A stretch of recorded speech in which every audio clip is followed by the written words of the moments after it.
आपने डायरेक्ट और indirect tax के बारे में सुना होगा। आज के वीडियो में थोड़ा उसकी ही बात कर लेते हैं।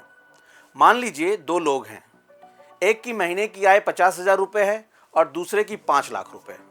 अब सरकार टैक्स कैसे लेती है, यही समझना है। डायरेक्ट टैक्स वह टैक्स होता है जो सीधे आपकी आय या मुनाफे पर लगता है, जैसे इनकम टैक्स, कॉर्पोरेट टैक्स।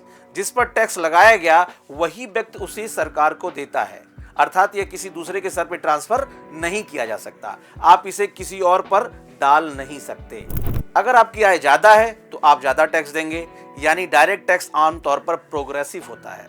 जितनी ज्यादा आय उतनी ज्यादा दर। अब आते हैं इनडायरेक्ट टैक्स पे। यह वह टैक्स है जो वस्तुओं और सेवाओं पर लगता है, जैसे जीएसटी। यह सीधे आपकी आय पर नहीं बल्कि आपके खर्च पर लगता है।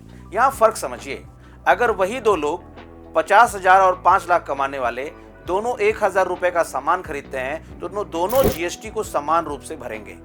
यानी इनडायरेक्ट टैक्स में अमीर और गरीब एक ही दर से टैक्स देते हैं, लेकिन गरीब की आय का बड़ा हिस्सा खर्च में जाता है, इसलिए उसके ऊपर बोझ अपेक्षाकृत अधिक पड़ता है। इसलिए इनडायरेक्ट टैक्स को अक्सर रिग्रेसिव टैक्स कहा जाता है, क्योंकि आय कम होने पर टैक्स का बोझ अनुपात में ज्यादा महसूस होता है।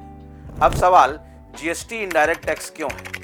क्योंकि यह आय पर नहीं, लेन देन पर लगता है। जब भी आप कोई वस्तु या सेवा खरीदते हैं आप उस पर टैक्स देते हैं और व्यापारी वह टैक्स सरकार को जमा कर देता है। सरल शब्दों में समझाऊं, डायरेक्ट टैक्स सीधे जेब से आय पर लगता है, इनडायरेक्ट टैक्स खर्च के रास्ते से सामान पर लगता है। डायरेक्ट टैक्स ज्यादा न्यायपूर्ण माना जाता है क्योंकि अमीर ज्यादा योगदान देता है। इनडायरेक्ट टैक्स राजस्व के लिए स्थिर और आसान होता है क्योंकि हर उपभोग पर लगता है।